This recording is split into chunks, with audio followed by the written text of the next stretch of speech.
Most women don't realize the silent war they walk into simply by existing beyond a man's grasp. Not in defiance, not in hostility, but in wholeness. Wholeness, you see, is the most disarming thing a man steeped in ego can encounter. When a woman enters his life without the need to be rescued, approved of, or adored, something ancient and uneasy stirs in him. It's not her beauty that unsettles him, though that may be the excuse he clings to. It's the mirror she holds. And if he is brave enough to endure the heat, he will rise from the ashes as something new. Not a conqueror, but a companion. Not a controller, but a co-creator. Not a man who needs her to shrink, but one who grows simply by standing beside her.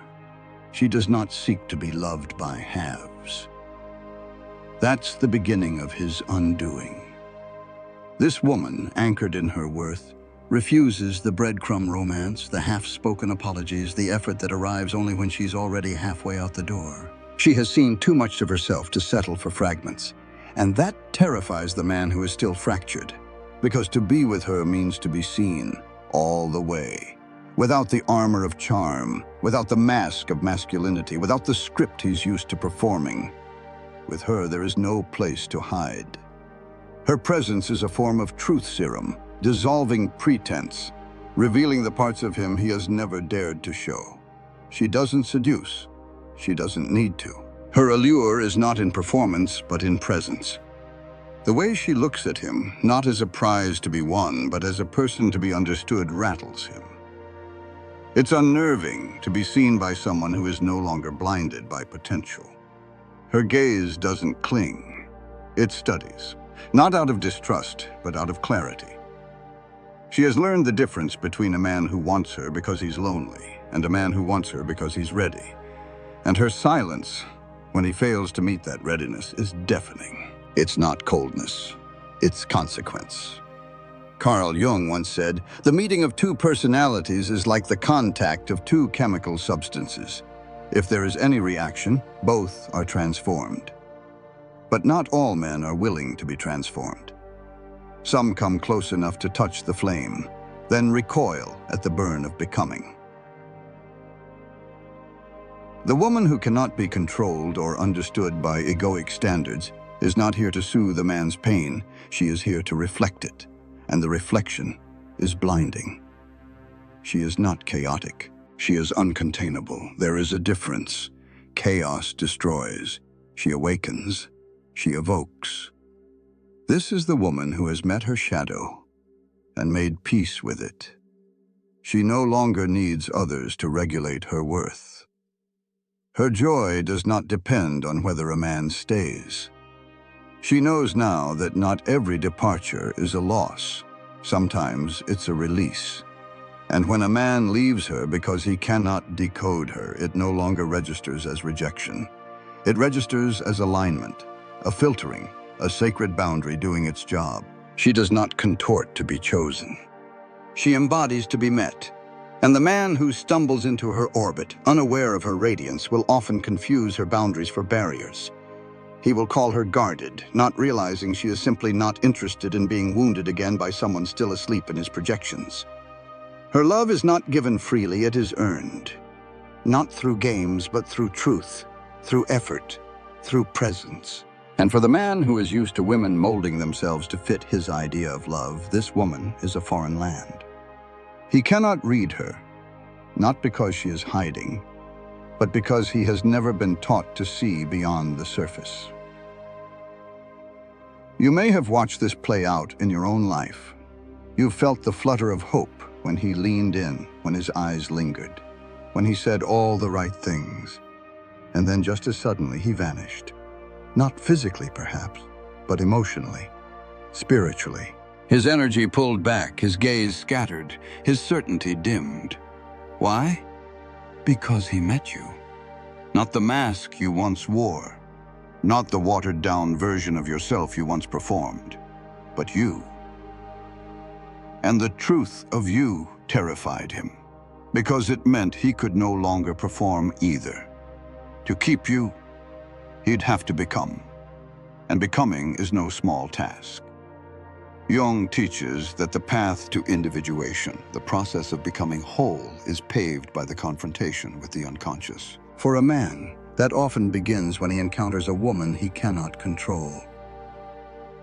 She represents not only the feminine he fears, but the potential within himself that remains dormant.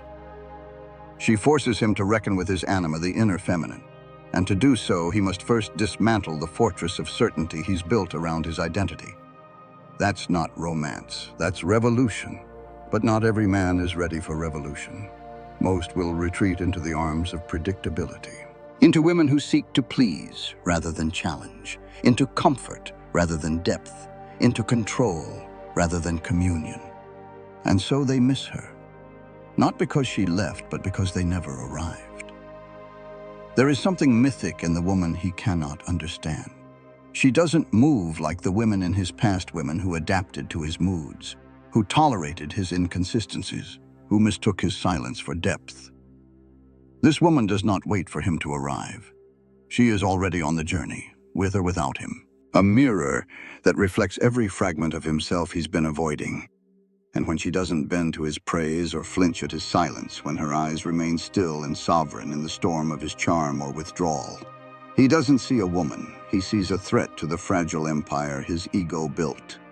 The woman he cannot control or decode becomes a wound he didn't know existed. He calls her cold because her affection is not for sale. He calls her complicated because she doesn't collapse into his patterns. She is not a prize. She is a path. A path toward his own integration, his own awakening, his own wholeness. But only if he's willing to walk it. And the path begins where his power ends, where control dissolves, and surrender begins. That's what makes her different. She doesn't seek to be pursued for validation. She is only drawn to the man who pursues himself. He senses this, even if he doesn't fully grasp it. His body feels it before his mind does. That aching pull in his chest, that curiosity that borders on fear. She is not trying to be mysterious, but he feels like a stranger in her world. A world built not on roles, but on reverence. Reverence for truth, for presence, for depth. And she doesn't bend that world for him. If he cannot meet her there, she will not shrink into his. He will call it pride, independence, resistance, but it's simply alignment. She has given up trying to explain her power to men who only understand control. She is the storm that breaks the illusion, the thunder that shakes the house he built on performance. Not to destroy, but to reveal. Because beneath all his bravado, all his posturing, all his masculine certainty, lies a boy who was once told that to be loved, he must never be weak. And so he learned to armor himself in detachment, to seduce rather than show, to charm rather than connect. And then he met her, the woman who no longer entertains masks. And now, the boy must become a man. Not through domination, but through depth. Not through conquest, but through communion. He may resist. He may run. He may retreat into certainty, into other women who flatter his illusion. But her echo will remain. The way she looked at him without flinching, without flattery, without fear. The way she held herself as if her soul were not up for negotiation. He will not forget that. Not because she made him feel small, but because she invited him to be big in a way he's never been. Whole, honest, unmasked. And you, woman of depth, may be tempted to chase after him, to explain yourself, to soften your power so he can approach. But you must not, because it is not your job to shrink for his comfort. It is your role to stand in your fullness, to be the mirror, even when he looks away, to hold the frequency of truth, even when it costs you affection. That is the sacred labor of the empowered feminine, to call men into their wholeness, not by force, but by flame. She is not here to fix him. She's not here to prove her worth to him. She is here to embody truth so deeply that anything false cannot survive in her presence. That is why he cannot understand her, because he has not yet understood himself. That is why he cannot control her, because she no longer needs to be controlled.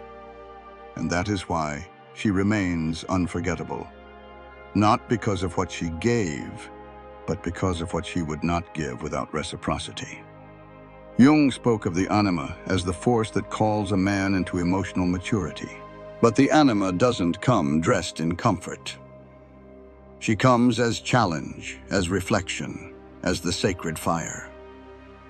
And when a man meets a woman who embodies this force, not in fantasy, but in real, grounded flesh and soul presence, he stands at a precipice. He can no longer play small. He can no longer live asleep. If he chooses her, he must awaken, and not every man is ready for that level of resurrection. But the ones who are, they become different. Not obedient, not submissive, but real. Still strong, still masculine, but stripped of ego. Men who no longer fear emotion. Men who lead with integrity, not performance. Men who no longer chase power, but embody presence. These are the men who can meet her, who can stand in the heat of her truth without shrinking, who can love her not because she fills a void, but because she reflects a fullness they've cultivated within themselves. And to those women watching, wondering if that man exists, he does. But you cannot call him forward by being anything less than who you truly are. You must continue the work, continue the rising, continue the rooting, even if you walk alone. Because the man who is meant for you will not be frightened by your fire, he will be forged by it. There comes a moment in every conscious woman's life when she realizes, it is not that she was too much, it is that he was not yet enough. Not in value, not in goodness, but in depth, in readiness, in reverence. The woman who has faced her own shadow cannot love a man who hides from his. Not because she is judgmental, but because she has learned. No matter how beautiful the potential, it cannot replace presence. She has held men who whispered promises from the hollow places of their fear, and she has watched those promises dissolve when her truth demanded more than performance. Now she no longer listens to words. She listens to the nervous system, to the silence, to what happens after the spark. He calls her intense because her presence demands awareness. But what he really means, though he may never say, it is that she made him feel something he hadn't in years. Small, unprepared, exposed. Not because she tried to diminish him, but because she didn't need him to complete her. She needed him only to be real. And that, for many men, is far more terrifying than being rejected. For most of his life, he learned to conquer. Conquer attention, conquer silence, conquer women's emotions, conquer the room. She listens to whether he shows up when she steps out of fantasy and into her full reality. For the man, this woman becomes the turning point. She is not the reward for his achievements. She is the catalyst for his transformation. He did not summon her, he met her.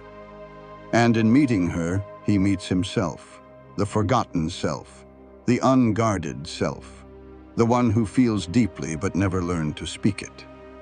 She does not fall for his patterns. She reflects them. She does not punish his withdrawal. She names it. And in doing so, she becomes the one thing his ego cannot manipulate, the truth. It is this truth that begins to unmake him. If he resists, it will feel like torment. If he surrenders, it will feel like rebirth. But the death must come first. The death of certainty, the death of control, the death of the story that told him he could only be loved if he never needed. She challenges that story with her stillness, with her clarity, with her unwillingness to overextend, to rescue, to explain what is already clear. She doesn't need to speak to pierce through illusion. Her being does the work, and that's what terrifies him most. He can't win her with charm. He can only meet her with courage. If he dares to stay, she will not make it easy. She will ask him, not with words, but with energy. Can you stand beside me without shrinking? Can you hold my depth without drowning? Can you stay when I am not soft? Can you witness my fire without trying to extinguish it? And if his answer is yes, not through bravado, but through embodiment, she will open. Slowly, steadily, fiercely, but never again to the half-hearted. This is the Jungian dance between the masculine and feminine, the sacred and the shadow, the known and the unknowable. She carries within her the chaos of transformation, and he, if awakened, brings the structure that makes her safe to expand. But only if that structure is built from presence, not control, from clarity, not conquest, from sovereignty, not saviorhood. When these two meet, not as fixer and broken, not as protector and fragile, but as two whole beings, the result is not dependency. It is alchemy. You, watching this, may feel the ache of this truth in your bones. You've been the one who stayed too long in relationships where your silence was mistaken for submission, where your depth was labeled as drama, where your power was feared rather than honored. And you tried to be more palatable. You tried to fit into a container not built for your shape. But the more you shrunk, the more you suffered, because your soul was never meant for domestication. It was meant for liberation. The day you stopped apologizing for your bigness was the day you started becoming. And yes, it came with loss, with solitude, with the sting of being misunderstood. But it also came with power, with clarity, with the sacred remembering that your wholeness is not a liability. It is the filter that removes everything not meant for you, including the men who only understand love through possession. He may return. Many do.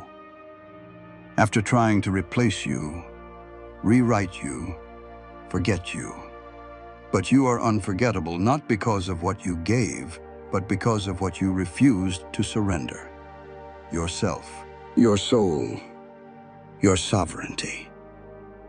And when he remembers the sound of your voice, the calm in your chaos, the mirror you held to his becoming, he will ache. Not because he lost you, but because he wasn't ready to meet the version of himself your presence required. And you don't dim your light just to be visible to men still walking in shadow.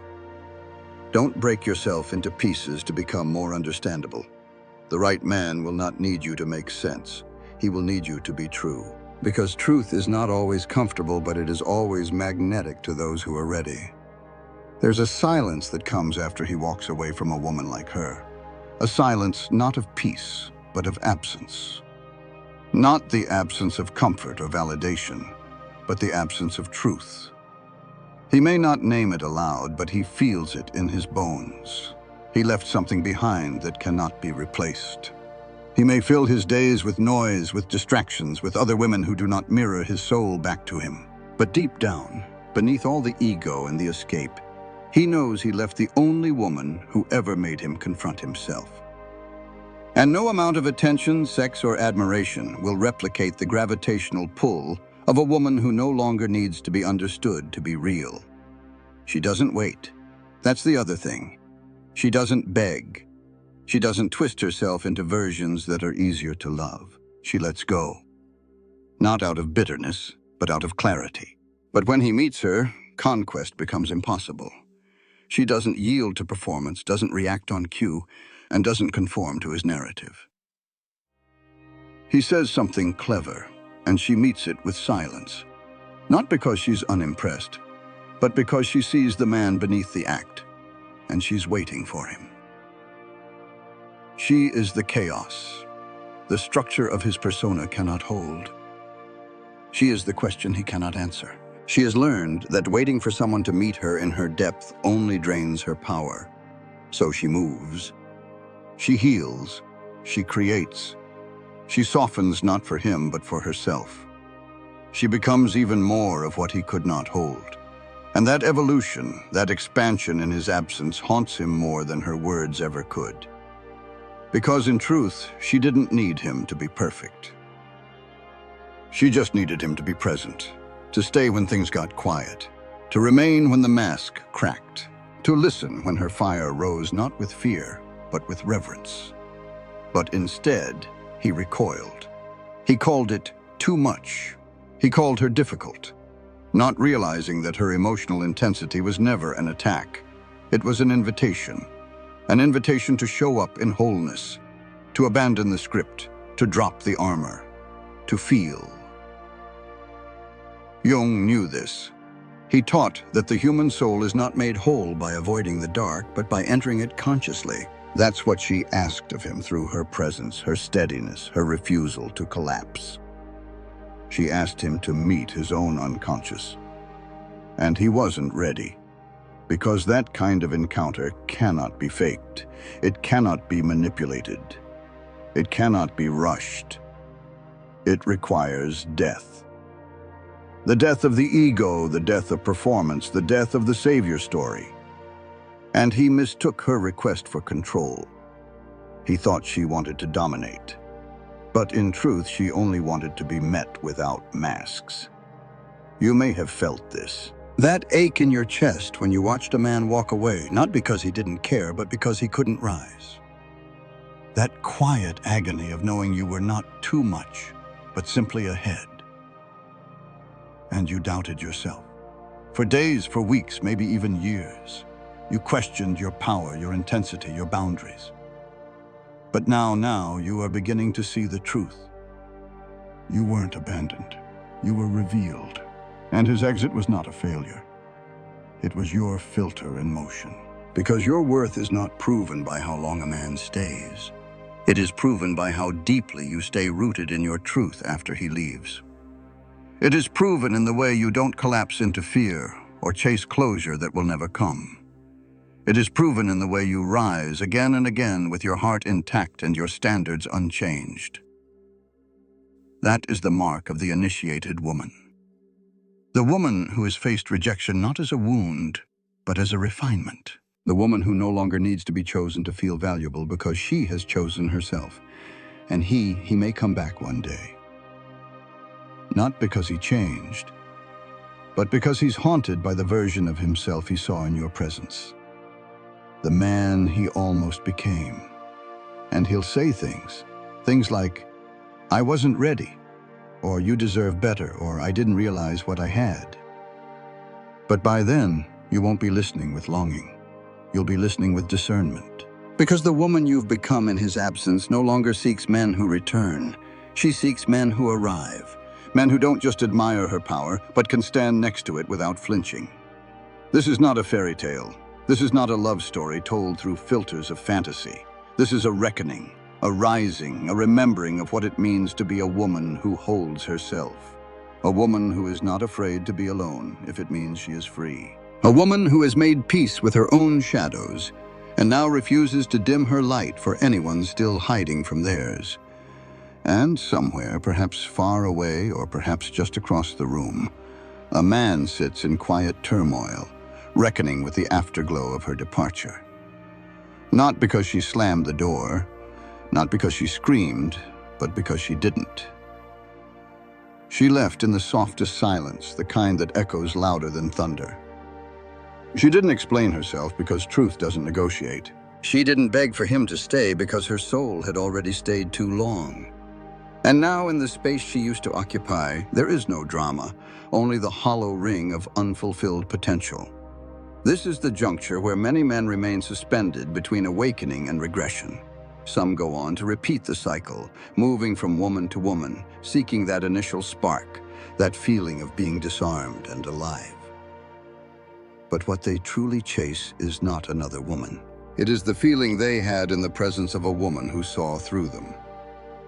The woman they could not impress. The woman who needed nothing from them, and in doing so invited them to become everything they already were, but had never dared to embody. And when they lose her, they mistake her for the anomaly. What they fail to realize is she was not rare because of her appearance or attitude. She was rare because of her integration. She did not project her wounds onto him. She held them. Not because she's mysterious in an artificial way, but because she has dared to explore her own darkness, and in doing so no longer fears his. This woman has done the work, the real work. She's walked through her own grief, not with pride, but with presence. She has touched the places in herself that once begged to be filled by others, and learned instead to sit with the hunger until it turned into wisdom. She has stopped needing men to choose her, and in that, she's become the one who chooses. She did not collapse into his avoidance. She observed it. She did not scream to be seen. She was seen because she had already seen herself. That kind of woman cannot be replicated. She is not a persona. She is a presence. She exists only in those who have sat in the fire of their own becoming and emerged whole, not perfect. That is what made her incomprehensible to him, not her complexity, but her clarity. And you, woman, you must remember this. When a man walks away from your depth, it is not a rejection of your worth. It is an admission of his unreadiness. Do not take it personally when your light reveals his shadows. Do not shrink to be understood by someone still speaking the language of control. You are not here to be easily digested. You are here to be known. Truly, soulfully, silently known. And that knowing requires a man who has emptied himself of illusion. The Stoics taught that freedom comes not from the world bending to our will, but from our ability to meet life as it is, with strength, with clarity, with acceptance. This is the posture of the woman who has outgrown control. She no longer tries to fix the man who retreats from her fire. She blesses him and moves forward, not with coldness, but with compassion. Because she knows what it costs to stay behind in the name of being loved, and she's done paying with her soul. When a man meets a woman he cannot control or understand, he meets his own limitations. But if he is brave, truly brave, he will not flee, he will feel. He will sit in the discomfort. He will question the scripts he's lived by, the masks he's worn, the women he's broken trying to keep himself unbroken. And from that ache, something sacred may emerge. Humility, not shame, not guilt, but the soft, surrendered humility that says, maybe I never knew what love was. Maybe I have to learn. Maybe I have to begin again.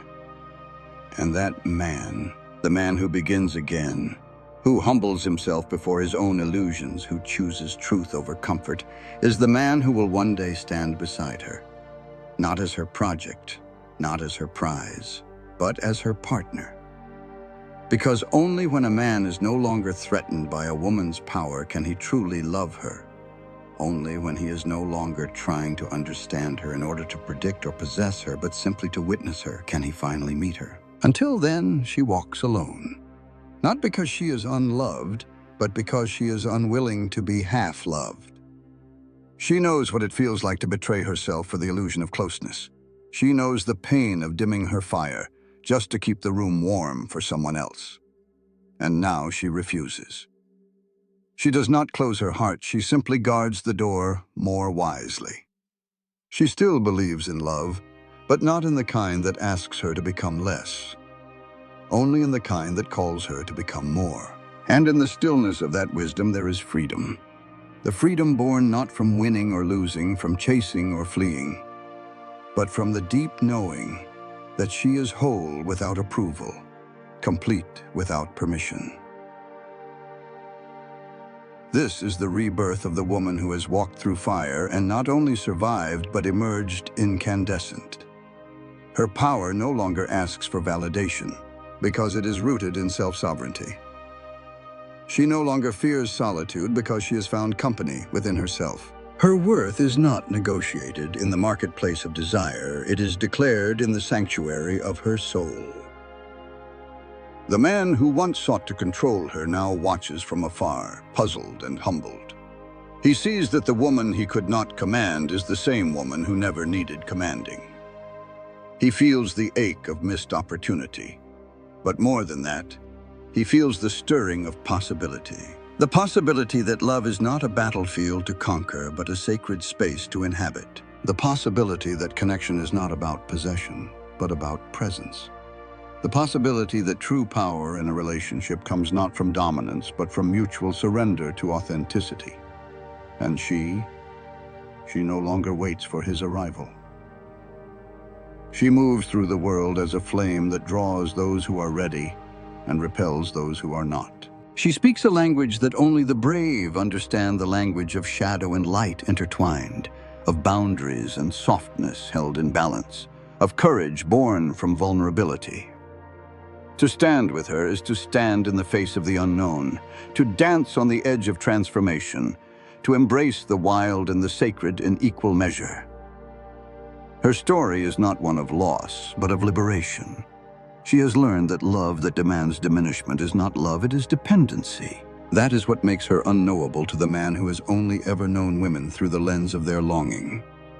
He doesn't know what to do with a woman who no longer wants to be saved, because his identity is built on being the savior. And when that role is rejected, his soul is summoned to grow or retreat. To the man still governed by the ego's need for dominance, she is chaos. Not because she brings disorder, but because she dissolves illusion. She has learned that control is the refuge of fear and freedom is the fruit of trust. She has learned that the deepest connection comes when two souls meet without masks, without agendas, without the need to tame or be tamed. This is the essence of individuation, the journey toward wholeness, where the masculine and feminine within us meet not in conflict, but in harmony. You who have witnessed this journey carry its truth. You understand now that the woman who cannot be controlled or understood by egoic standards is not broken or difficult, she is awakened. And her awakening calls men not to own, but to honor, not to limit, but to liberate, not to fear, but to feel. When a man meets such a woman, he is faced with his own reflection, the parts he hides, the shadows he denies, the potential he ignores. And only those willing to dive into that reflection can stand beside her in truth. The woman who knows her worth doesn't chase, she chooses. He's never met a woman he couldn't read like a book, edit like a manuscript, or rewrite into his story. But she is a book written in a language he never learned. She is not the plot twist he expected. She is the novel that demands he become fluent in feeling, in shadow, in self-confrontation. And many will close that book quickly, calling it too much, too heavy, too confusing. But the brave, those willing to meet their shadow, will keep reading, and they will find themselves in the margins. You, watching this, may have been that woman. You've felt the moment the temperature in the room changed. You've watched a man light up in your presence, only to retreat when he realized you wouldn't orbit around him. You've been asked to be softer, smaller, quieter, so his fragility could feel safe. But you didn't fold. You stayed in your truth. And perhaps it cost you connection, but it bought you clarity. This is not a punishment. It is proof. Proof that your growth has outpaced his grasp. And now he must choose between evolving into his fullness or retreating into the safety of control. Most retreat. But some men, those rare, self-reflective, soul-ripened men, will see in this woman not a threat, but an invitation. An invitation to shed the mask, to descend into their shadow, to dismantle every illusion they've used to seduce the world. The woman he cannot control becomes the fire that burns away his false self.